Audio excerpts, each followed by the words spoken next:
নমস্কার বন্ধুরা, আমার রান্নাঘরে আপনাদের সবাইকে স্বাগত। আজ আমার রান্নাঘরে বানানো হচ্ছে রবিবার স্পেশাল মেনু। তো এখানে নিয়ে নিয়েছি আমি চাল, এটা হলো বাসমতি রাইস। এখানে নিয়ে নিয়েছি 3 বাটি। 3 বাটিতেই মোটামুটি হয়ে যাবে। তবে আজকে আমার বানানোর কথা ছিল প্লেন রাইস, তবে আমার ছেলে বলল জিরা রাইস বানাতে সব সবজি টবজি দিয়ে। তাই আজকে ওই ডিসিশন চেঞ্জ হয়ে গেল। আর এদিকে আমি সকালে ভাত বানাবো বলে বাগানের শাকও উঠে নিলাম। অনেক বাগানে শাক হয়েছে, তো শাকটাও উঠে নিলাম। কি করা যায় বুঝতে পারছি না, ভাবছি শাকও রান্না করে দেবো। তো চালটা একটু ভালো করে এখনই ধুয়ে নেবো, পরে ধুলে কি হবে না, যখন চালটা একটু ভিজে যাবে, যদি তখন ধোয়া হয় তাহলে চালটা ভেঙে যাবার ভয় থাকবে। তো সেই জন্য এখনই ভালো করে আমাকে ধুয়ে নিতে হবে। 3-4 বার জল পাল্টে পাল্টে আমি ধুয়ে নেব। আর চাল থেকে অনেক রকম পাউডার, তারপরে কীরকম একটা থাকে না, তো সেগুলোও পরিষ্কার হয়ে যাবে। তো দেখুন এটা আমার হয়ে গেছে। এরপরে আমি জল ঢেলে প্রায় আধা ঘন্টার মতন রেখে দেবো, বেশিক্ষণ রাখবো না। ততক্ষণ আমি মাংসটা ম্যারিনেট করতে দিই। তো এখানে নিয়ে নিয়েছি প্রায় 750 গ্রামের মতন মাংস। আর নিয়ে নিলাম একটু হলুদ, দিয়ে দেবো একটু সামান্য ঝাল লঙ্কা, আর দিয়ে দেবো সামান্য সরষের তেল দিয়ে এটা কিছুক্ষণ মেখে রাখতে হবে। তবে মাংসর পিসগুলো বেশ বড় বড় আছে, আমার ছেলেকে আনতে দিয়েছিলাম না, তো সেই জন্য বড় বড় কাটিয়ে এনেছে। আর এখানে নিয়ে নিয়েছি আমি পেঁপের জায়গায় আপনারা আলুও দিতে পারেন। আমি নিয়ে নিয়েছি পেঁপে। আর কিছুগুলো পেঁয়াজ কেটে নিয়েছি, কিছুগুলো আমি পেস্ট করে নেবো, আর কিছুগুলো আমি কুচোনো রেখে দেবো। ব্যাস, কিছুটা আমি কুচোনো রেখে দিলাম। এটা আমার একটু মিক্সিতে পিষে নেব। ততক্ষণ আমি একটু পেঁপেগুলো ভেজে নিই। দিয়ে দিলাম সামান্য তেল। এরপরে আমি পেঁপেগুলো ভেজে নিই। যারা আলু পছন্দ করেন তারা আলু দেবেন। এখানে নিয়ে নিলাম সামান্য নুন, আর দিয়ে দিলাম হলুদ। আবার জানেন তো, যেমনই মাংস রান্না দেখি, আমার যেন না ঘরোয়া মাংসটাই বেশি ভালো লাগে। যে সাধারণ মশলা টশলা দিয়ে খেতেও ভালো লাগে, ওই হাবি জাবি মশলা দেওয়া না পছন্দ লাগে না। দেখি অনেক, কিন্তু বানাই এইরকমই। তো সেই জন্য আপনাদের সাথে শেয়ার করলাম যেভাবে আমি বানাই।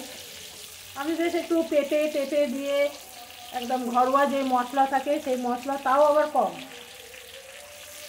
তো আপনারা যারা এই রকম পছন্দ করেন তাহলে এটা দেখে আপনারা ট্রাই করবেন, দেখবেন খুব ভালো লাগবে। চলুন, পেঁপেগুলো ভাজা হয়ে গেছে।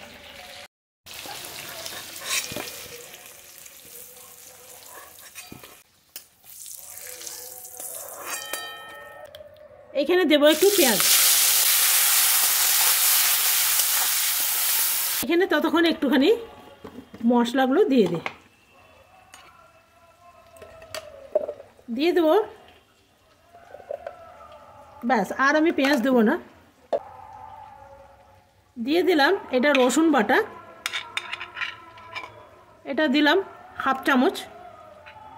আর এটা দিলাম, এটাও 1/2 দিলাম। এই যে ছোট চামচ আছে এটা দিয়ে, এটা চামচ বলবো কি ছোট হাতা টাইপের। আর একটু রসুন দিলাম। এখানে পুরো একটা রসুন আছে, আর ছোট্ট 1 ইঞ্চির মতন আদা আছে। এটা একটু মেখে নিই। মাংসর পিসগুলো না খুব বড় বড় কেটেছে, জানি না কেন। দিয়ে দেবো একটু বাটি ধোয়া জল।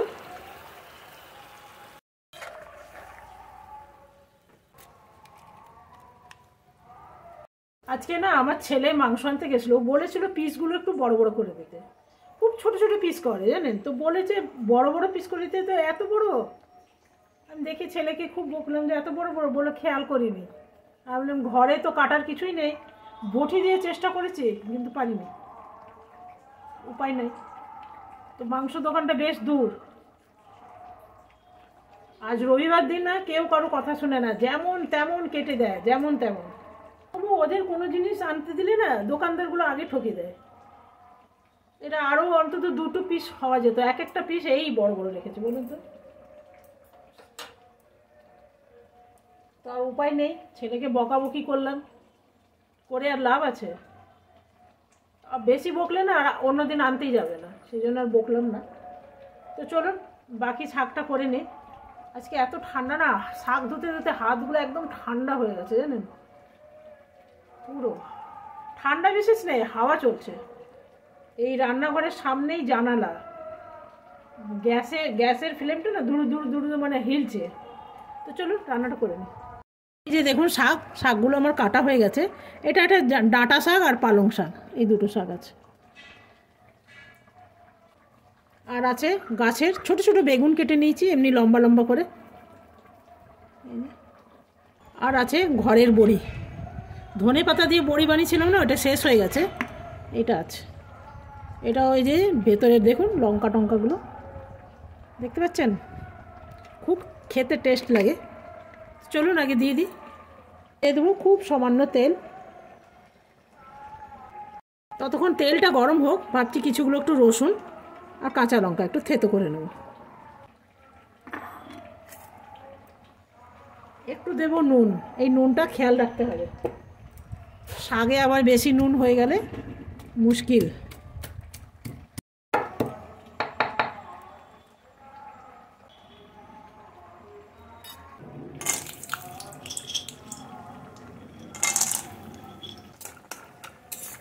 বিউলির ডালের বড়ি না, তো সেই জন্যে কী হবে, তেলটা টানে না।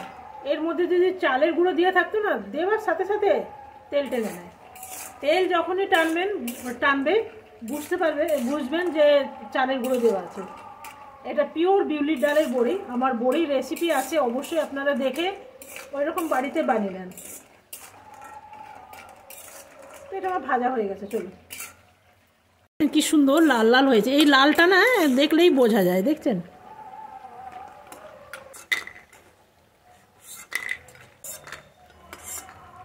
এর মধ্যে দিয়ে দেবো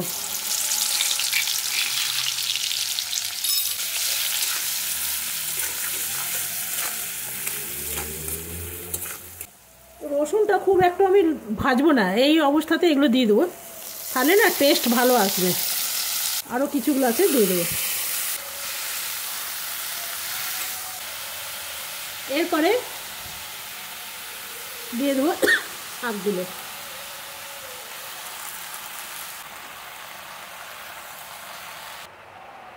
এখন দিয়ে দেবো আমি একটু নুন, খুব সামান্য হলুদ। ঘরের গাছের বেগুন না, তো একটু বেশি করেই দিলাম, অনেক হয়েছে বেগুন, তো ওই জন্য বেগুন একটু বেশি করে দিলাম, শাক দিলাম, হয়ে গেল। শাকটা উল্টানো যাবে না। এটা দিয়ে দেবো একটা ঢাকা, দিয়ে দিলাম কভার। চলুন এবারে মাংসটা দেখে নিই।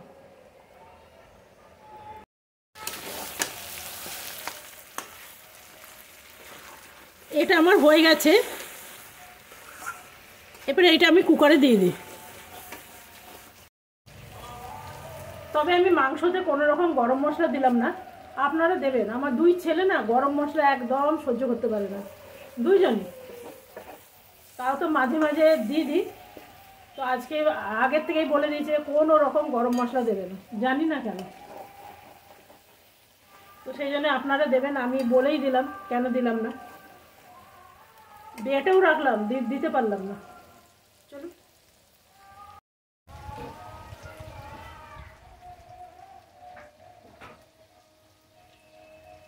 নিয়ে নিলাম একখানা ঢাল, এটার মধ্যে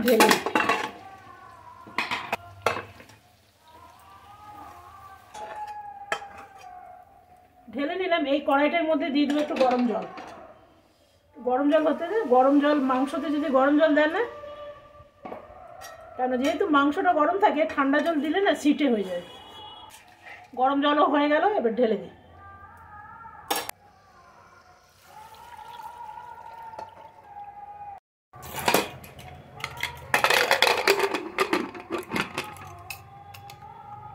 এবার একটু শাকটা দেখে নিই। দেখছেন বেগুনগুলো এর সাথে একদম ম্যাশ হয়ে গেছে।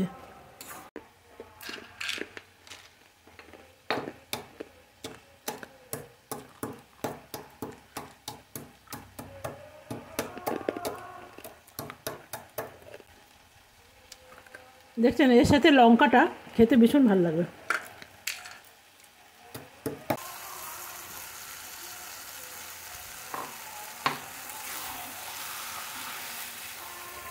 বাড়ির বড়িগুলো না খেতেই ভালো।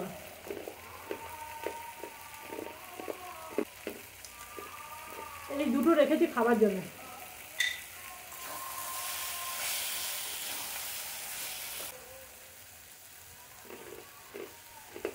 যা টেস্ট না কি বলবো। চলুন, শাকটা আমার হয়ে গেছে, এটা হয়ে গেছে, এবার নামিয়ে নেব।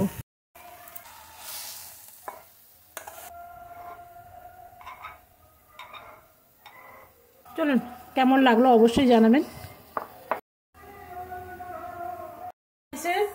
আমাকে বিনস আর গাজর কেটে নিতে হবে।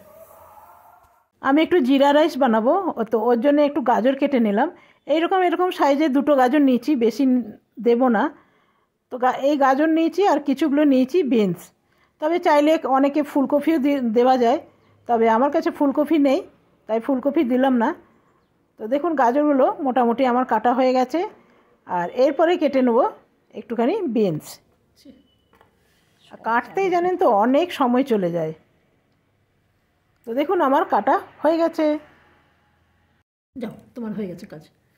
এই যে দেখুন, বিনস কেটে নিলাম, গাজর কেটে নিলাম, আর মটরশুঁটি অর্ধেক ছাড়িয়ে খালি টেবিলে রেখেছি। ভাই, সব শেষ হয়ে গেছে। এইখানে একটু মটর দিয়ে দিয়েছি গরম হতে, একটুখানি সেদ্ধ করে নেব ভাতটা। আর এগুলো একটু গাজর আর বিনসগুলো একটু জল দিয়ে ধুয়ে নিয়েছি। কেন এখানে দিয়ে দেবো একটু তেল, দিয়ে দেবো জিরে, যেহেতু জিরে রাইস সেই জন্য জিরা একটু দিলাম লং, এলাইচি, দারচিনি, পরে এগুলো দিয়ে দেবো।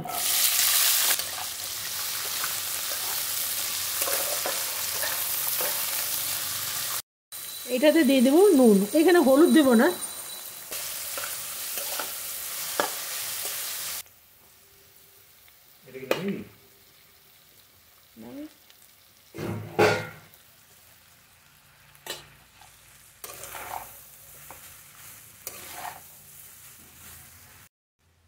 এরপরে মটরগুলো দিয়ে দেবো। গ্যাসের ফ্লেমটা একদম লো রেখেছি, না তো তলটা ধরে যাবে। একটু দিয়ে দেবো খালি, এই ভাজবার সময় না, বিনস আর গাজরগুলো ভাজবার সময় নুন দিয়েছিলাম, সেই জন্য আর বেশি নুন দেবো না।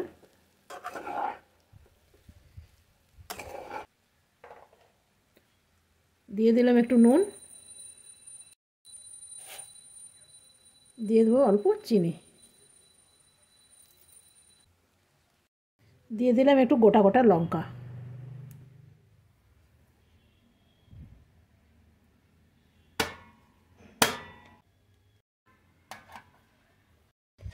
এইখানে দিয়ে দেবো একটু দই। যেহেতু আগে আমার প্ল্যান ছিল ভাত বানাবার, তো সেই জন্যে শাকটা আমি বানিয়ে নিয়েছিলাম। তো উপায় নেই, এখন জিরা রাইস দিয়ে আমাকে শাক খেতে হবে।